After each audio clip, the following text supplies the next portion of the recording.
Testing 1, 2, 3. Testing 1, 2, 3. Yo, what's up, Neon? Hope you've been well, my friend. Thank you for your very generous donation to the Jazzy Circuit.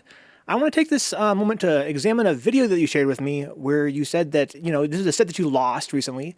You kind of wanted some insight regarding maybe what you could have done differently, how you could have turned the tables, how you could have beaten this B-rank Ken player, a Stampede G. I had the pleasure of watching this set just now. Cool set. Lots of cool stuff happening on both sides. Shout out to Stampede G for having a Ken that I thought was very reactive. He had some excellent hit confirms. That being said, I do think there's some things you could do a bit differently as an Oro player that could have given you more success in this set. As we kind of lead into watching this set together, I want to talk about anti-air DP, and I want to talk about Oro's ground game a bit, because it kind of felt to me as though you were playing very impatiently, and at the same time not playing an offensive style. So I think that Oro is, largely thought of as having two speeds, right? One is run away, where he just runs away completely. And the other is sort of a mix-up focused, touch you, and then maybe you can get a launch, or maybe you can get a dash under, get some kind of shady stuff going. Oro's a very shady character. He's a very dishonest character. And so I think that you're kind of not really completely succeeding in either of those in this set, insofar as you are keeping your distance, so you're not playing like a up-close, mix-up focused game. At the same time, you are playing not really defensively. You're kind of rushing in, mostly with jumps, and we kind of see in this set how that kind of works against you. So let's go and get started here. But in particular, I think that this might be a case where, with someone else's eyes on it, you might see more clearly that there really is one main reason why you lost this set. It's actually quite simple. And it's simply that you keep jumping predictably and getting DP'd over and over and over again. In fact, I think it's fair to say that Stampede G beats you basically with this one move, which is Dragon Punch. Let's see if we can kind of break that down a little bit here. That's fine. There's a little ad there. I want to lower the volume a little bit so we can talk over it. Okay, so it's a good round start. Now see, this round start is what I want to see from you for the rest of this set. I'm going to go and rewind this. Oh, I thought I was, but I guess I can't. Try this. There you go. So round start, you kind of walk up tentatively. Cool little frame there. You press crouching forward, and then you sweep them. Now, in general, I think this psychology would have served you well as your main psychology throughout the whole set. I think that throughout the set, we see that you could have probably gotten away with a lot of standing medium kick, and a lot of crouching medium punch, and more grounded fireballs, that is to say, like the horizontal fireballs. Okay? So here's what we're talking about. I say that you're kind of being defensive, or rather you're running away. You're making distance, but you're not really being defensive. So right here we see you running away, which is typical of Oro. I think it's a very fair place your mind goes as an Oro player to kind of just create space and go full screen.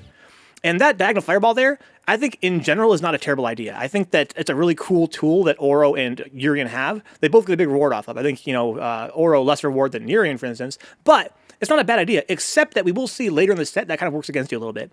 You're kind of assuming that Stampede's going to go to the air, and it's not safe. Or you whiff that button, and it's not safe. But full screen, it's not that bad. These fireballs I like. This button I like. I think it's the medium kick, right? I think that that's what you need more of in the set in general, because we see that Stampede G likes to kind of hit you with Schwopeta, the sweeps, and low forward here and there. And we see, interestingly, that when you press that button, it works. It works so much, but I think in the heat of the moment, you're not really seeing that, and so you're not able to change gears. You're not seeing it fast enough and able to change gears. Oh, my usual approach of jumping is not working, but whenever I press standing medium kick, it does work almost every time.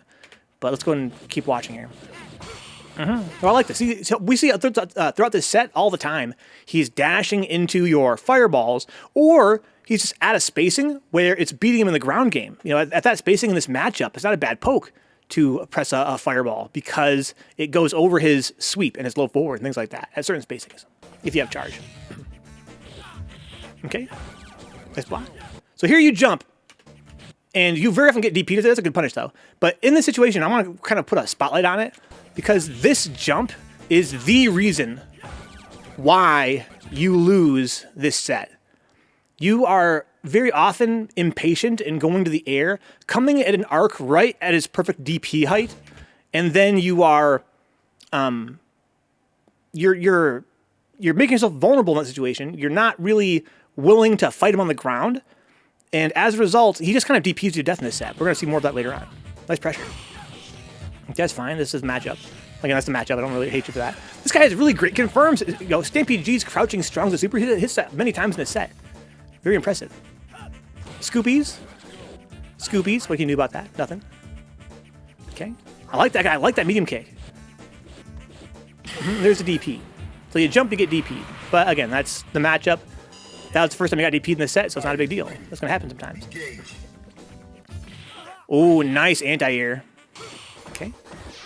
Good patience. Now right there, again, you instead of staying on the ground, where you could have, you know, micro stepped up and did medium kick, you instead do what you have like a, you have like a tick. You tend to like to just jump. You like to jump and trying to get in that way. And that's very fair. I mean, you're also an Alex player like me, so you definitely know the reward off of a jump. And Oro gets a big reward off of a jump sometimes. I think you don't really get any reward of it in this set. You know, if you hit a deep jumping roundhouse, you can get a big reward with Oro, but you're not really hitting it. Instead, you tend to get DP'd a lot. There you go. You actually get your roundhouse there, but you don't actually confirm it into anything exciting. Watch that again. Jump, roundhouse. That's big. That's close. Medium punch, right? But instead, you go for a crouching short or crouching forward there. You could have got a big launch. Anyway, it's not a big deal. Nice overhead. Okay. Schwopeda. Now there's when you're in the corner like that, your opponent knows that you want one thing, which is to jump out. And it becomes your responsibility to kind of make it ambiguous when you're going to go for it. And this situation against Ken, where he's at this range, right, and you're in the corner, this is probably the single worst time to jump. Because he's looking more than anything for an anti-air. And, you know, at this point, I would recommend micro walking up. Again, going for that medium kick, or even just like a down parry, or, you know, just kind of walk up a little bit and crouch block. Just kind of add some stress to him. Get you out of the corner by a few pixels even. But instead, you go for the jump here, and he kind of anti-airs you. He could have done a DP, but in this case, he goes for the jump back roundhouse. The Hinkle. Okay, that's just craziness. That was, you know, just him throwing it out there. Big reward. Oh, no, it's okay. A little drop. No confirm that time. All right, now here. He's Ken. He's got, you know, a bunch of bar. You're going in like crazy. Maybe you're baiting a... see, you're baiting. Okay, see, I wasn't giving you enough credit there. I was thinking, why go in? Why go in so hard? Even then, it's kind of a risk. So when you are... Let me kind of give this perspective as well, as an Alex player especially. If your opponent has reversal and you're trying to bait it, that's a good thing. But my advice to you, Neon, or anyone who might be watching this, is when you're baiting a wake-up reversal, don't be too close. There's ways to bait a reversal that does not involve you getting grabbed if Ken is thinking to himself very reasonably, oh, that UOH was a trap. He's trying to bait me into DP or super. Right? I'm just going to grab his ass. If he had done that, you would have died because you were too close. If you want to bait a reversal like a DP or a super, then do it at a spacing where you are not going to get grabbed. Now. Big punish. Dude, watch this. It's so sick. Oh, hang on. I remember this now. I rewatched this. I watched this earlier, right? Dude, watch this. Watch this. Leave my mouse up here by Ken's face, right? Bad DP. He was at full health. Watch this. Oh my. It's not over. Oh my God. Off of one bad DP, he lost more than half of his health.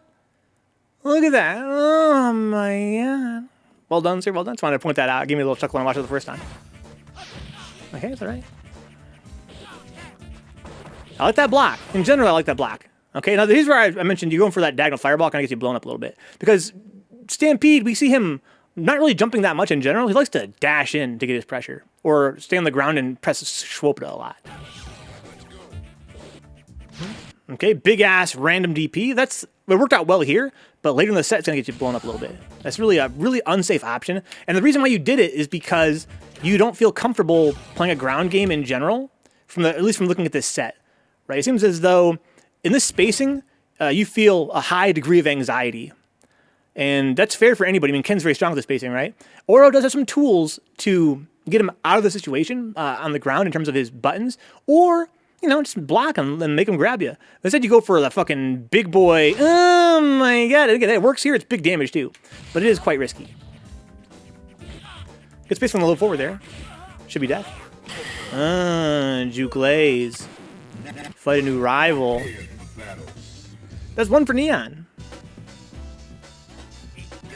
And in that first set, we didn't really see what I took away as the main sort of a pivot point for the set. Like, it kind of caused it to lean in Stampede's favor, which is getting DP'd when you jump at him. And that was your first game, and maybe he got a read on you in that game. But we're going to see from now on that, boy, these jumps are going to be not working in your favor a lot of the time. But here we go. I love this grounded fireball, and it's working a lot. It's getting a lot of work done. Parry. Okay, not bad. Again, we see that medium kick there. I love it. I love seeing that medium kick. Okay, just in case you were like walk up and do a little forward there. Anti-air DP. It's easy jump. DP's good. Okay, big confirm. Not sure what you're trying to go for there. Maybe parry's low. Oh my god, another dragon punch from you jumping at him. Jesus.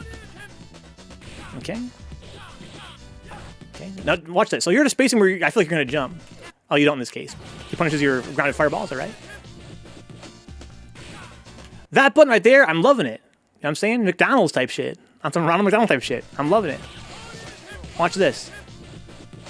He feints back. Now he's at a range that's really, he's got 2 options, right?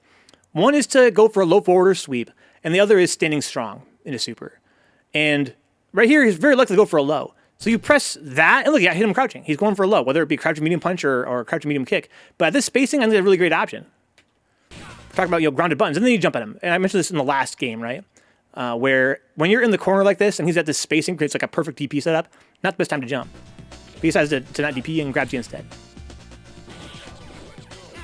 There, yeah, so all these things I'm loving. I want to see more of this in general. Okay, you hit by low forward, no big deal. You're boxing a little bit with the medium punch, or medium kick. Grounded fireball, when he's too close to punish it by jumping. Roundhouse, right, build some bar and be a little bit threatening. All things I like. This jump I don't like.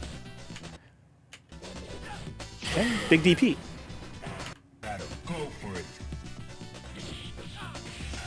That's alright. Gonna get a big reward off this if you can get the combo. Cool. Side switch. Big damage, small drop at the end, not a big deal. Now be careful. Yeah. Got a little overextension there. Ooh, Oniyama. I'd like to punish on your chicken leg. Bad grab. Interesting option. Scoops makes sense. Scoops makes sense. Ooh, again, I like that crouching medium punch in general. Again, I think it's a good tool in this matchup. Okay. Stay solid. Look at that fireball. Look at these fireballs, man. They are doing work at that spacing where it's a poke. Right? You're not trying to hit him far away. Hit him just outside of your medium punch range. That car was kind of fun too. But watch this. He's just dashing into up with the DP. Oh my god. Only 1-1 though. Are you ready? Go. Okay. Good patience. And that jump. You're jumping, getting DP. Alright, it's alright. Get scooped. Not a big deal. No punish there. Big roundhouse. Interesting how that worked out, that spacing, to be honest. Oh my. And why go to the air? We've seen you in that last game alone getting DP'd so much. Basically, you were punished every time you went to the sky. And yet, when you're on the ground, you are doing work. Look at this. Oh, big damage, then you just jump. That was cool. Okay. Big punish. I'm not sure you wanted that DP, to be honest, that Oniyama. Okay. I wonder if that's safe. Wow, jump back roundhouse. This guy only gonna go to the air and get DP'd. This guy loves Dragon Punch. And to be fair, he's got a pretty good reaction to Dragon Punch. Okay. He also has good confirms off crouching strong. He loves it. Look at this boxing. And when you're on the ground boxing, you are doing work. Big Oniyama again. Bonk. So you try to go to the side switch. I'm not sure if this is something you need to go to training mode with, but we see this happen later in the set as well, where you go for like a dash under, whether it be a real or fake, and you just get grabbed. Not sure what's up. I'm not an Oro player. I'm not sure how that works, but you'd have some choice in this set. Ooh! My God. Round 3. He's got a lot of bar. No punish there on the whiff Schwopada. Good patience. Love that block. Okay. Anti-air Oniyama. You've got that too. Missed a super there. High indeed. Dragon punch. Double dragon with the EX. That's pretty funny. Big roundhouse. Oh, great. Ooh, that jump back roundhouse is doing work for you as well as in this set. And again, this jump. Really no reason for this jump. Okay. There you go. I'm not sure exactly what you're going for here. Maybe as an Oro player, there's something with this ball. And you think you're going to get a crossover or something like that. I'm not sure what it is, but you go for this big jump and yeah, get DP'd for it. Really, you could have, if you had big life, you could have stayed more solid. And throughout the set, I love this. So throughout the set, I love the either jump toward and jump back or neutral jump back because we see him going for that DP so much. And I think that's part of why you're getting these roundhouses so consistently off this jump. It kind of feels like it's very spacing dependent because anytime that you are within this bubble where you can DP, you does it pretty consistently. That really is the big risk. I like the dash bishop block. Oh no, there's another one of these big ham Oniyamas. That's something you're kind of doing a lot in this set. And I want to stress that it's worked for you here and there. It's basically worked and failed in equal measure so far, right? But what I really want to put an emphasis on is the fact that you're depriving yourself of the experience that comes from playing neutral, right? It's a growing experience. It's important for your development as a player. So although the raw DPs are working with sort of a mixed consistency, the fact of the matter is that by putting that raw DP out there, you're basically saying, whatever, right? Like, whatever happens, happens. And yeah, if it works, great. If it fails, whatever. But you have to, you know, in that situation where you're feeling that anxiety that leads the DP, instead look at your other options that are maybe a little less unsafe. Okay, big dragon punch.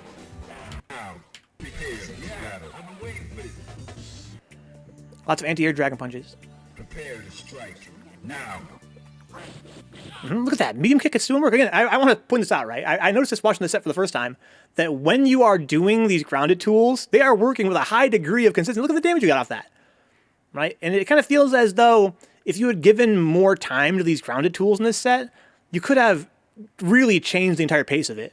But instead, you tend to have this habit of, whether it works or fails, do it a couple times, and then you just jump. And look at that. Every time you're doing it, it's working. It's not safe. Small punish there from Mr. G. Okay. Well, he loves these dragon punches, man. He's really looking for it. Okay, hard punch that as Aura. Cool neutral jump there. Look at all the stress you're piling on him. By basically doing anything but jumping at him, you are putting so much stress on him. Whether you're neutral jumping, jumping away, putting out grounded buttons, whatever you're doing, it's working. It makes him feel anxious. And yet, we see you lose the set because all the damage you take from anti-air DP when you basically get tired of doing what's working for you. I remember that before, right? That happens to you twice in this set. Uh-oh. What a character. What a character. Let's go and watch that again. Wake up. Buttons. Good button right there. Again, good spacing. That medium kick of that spacing in this matchup. Oh. Right there, see? Low forward spacing-ish. Hold that shit, dog. Neutral jump. Okay, raw Schwopada. So another habit you have, I've noticed, is that you tend to press crouching MK. Is that MK or is that short? That actually might be short there. But whatever it is, you're kind of overextending when you press it. So I can't imagine it's really that plus. And here you just kind of mash that out crouching strong and he confirms in a super. Very impressively, I would say. Okay. And you jump at him again, you get anti-aired. Down parry. Ooh! Wow, look at that. Watch that again. This is funny. Watch this. Helicopter! So good. Wow! It's like fighting CPU Ken. Okay. Ooh, big rocks! I'm not right here. No reason to jump. I mean, you get lucky there, but look at the situation you have here in your hands. You have Ken in the corner. Now he wants to jump. He wants to get out of that corner. You're going right at him. He could dash under there to escape the corner. He could DP right here. He could do a lot of things. He doesn't, though. Ooh, he wanted something there. That's kind of funny. Wanted to block a Oniyama, maybe? Look at that. Now that's pretty. That's a good punish. Scoobies? Final round. Go. Okay, is that right? There you go. Get some bar. I like that. You know I love when you whiff that roundhouse. Look at these balls. Okay, that's kind of sick. Lots of pressure. All right. Nice spacing on that UOH into super. Yeah, it seems like these grounded balls are doing work against Stampede G's playstyle. He really is eager to kind of close that grounded distance, and as a result, these fireballs are highly effective. Just sort of a bink. Where is it? Yeah, just look at that. Look at that damage. Not bad from one fireball. You got a couple parries there, but who cares? He's gonna have 3 bars either way. You can't stop him from getting, super. So I don't think him parrying is really that scary. Likewise, I think that if you're letting Ken build bar, and this might be controversial, but in this matchup, if you're letting Ken build bar and you're building bar, man, okay, who cares?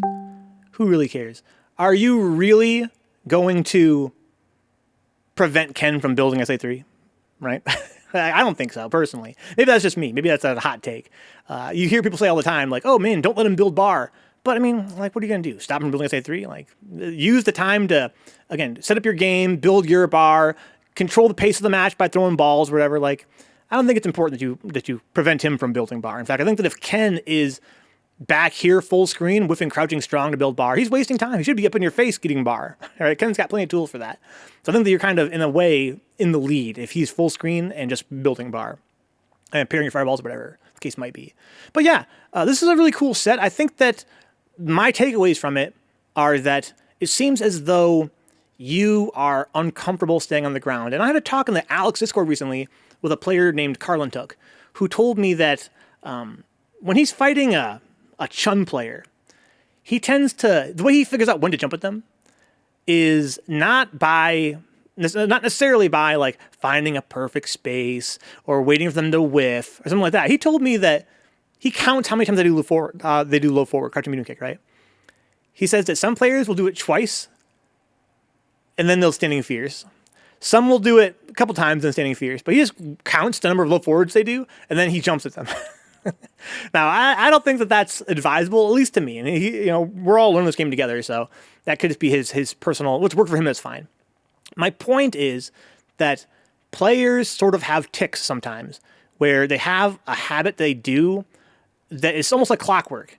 And it's because of their unconscious biases toward decision-making based on what may have worked for them in the past. And we kind of see you have this thing where you will do some grounded buttons, but it's as though every time you do, there's a meter building up.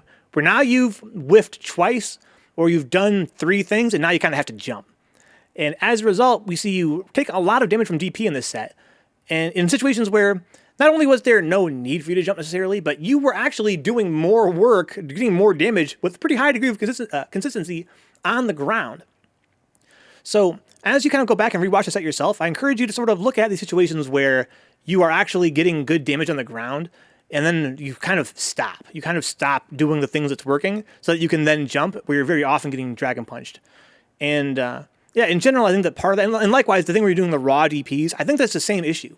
I think it could be said that your urge to leap and your urge to DP come from the same source, which is a sort of discomfort with pressing rounded buttons.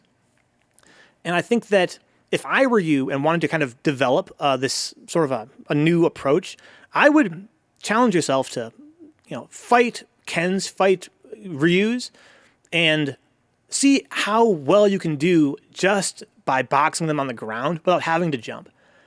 Can you beat their medium buttons with standing roundhouse? Can you press the standing MK, right, to sort of to beat some of their low tools? Can you use standing medium punch, the long range version? How good is grounded fireball when they are just outside of their low forward range? And obviously, every Ken plays differently. I think that Stan PG could be said to have a very, a very anti-air centric playstyle. I mean, if you're fighting 3-Venge, maybe you feel more comfortable jumping at him because you play with him a lot as a Ken player. That being said, boy, Stan PG, he's really DPing you a lot. a lot. I'm getting a lot of mileage out of it. And it does big damage. I mean, DP is a really heavy hitting special move. So in general, I think that, you played well in this set. You had some really cool combos off of your SA3. And I think that we saw, you get some mileage out of some Dragon Punches in situations I thought were very interesting. And there's definitely something to take from that, right? The fact that you can sort of get a read for your opponent when they're going to press buttons on the ground at that spacing. That's kind of cool. And a lot of your time on the ground you did spend boxing was successful, which is impressive. This is a hard matchup for Oro to play on the ground, right? Ken's got some very dominant buttons in this matchup on the ground. And the fact that you were doing as much damage as you were with your grounded tools is impressive. I wouldn't have mind seeing you do them a lot more and lean on them more heavily. But that's my advice in any case. Dude, Neon, as always, you're a god, dude. Thank you for your support in every respect. And I hope that this is useful for you in some way. And I hope that you continue to fight stronger and stronger Ken players and devise your own strategy. I'm not even an Oro player, right? I know very little about Oro. Could be that you're watching this and thinking, man, Vencabot's freaking has no clue what he's talking about. I can't box Ken on the ground. What the fuck? That's why I'm jumping. I can't beat his buttons on the ground. But in any case, I hope that you come to your own conclusions and continue to improve in this matchup.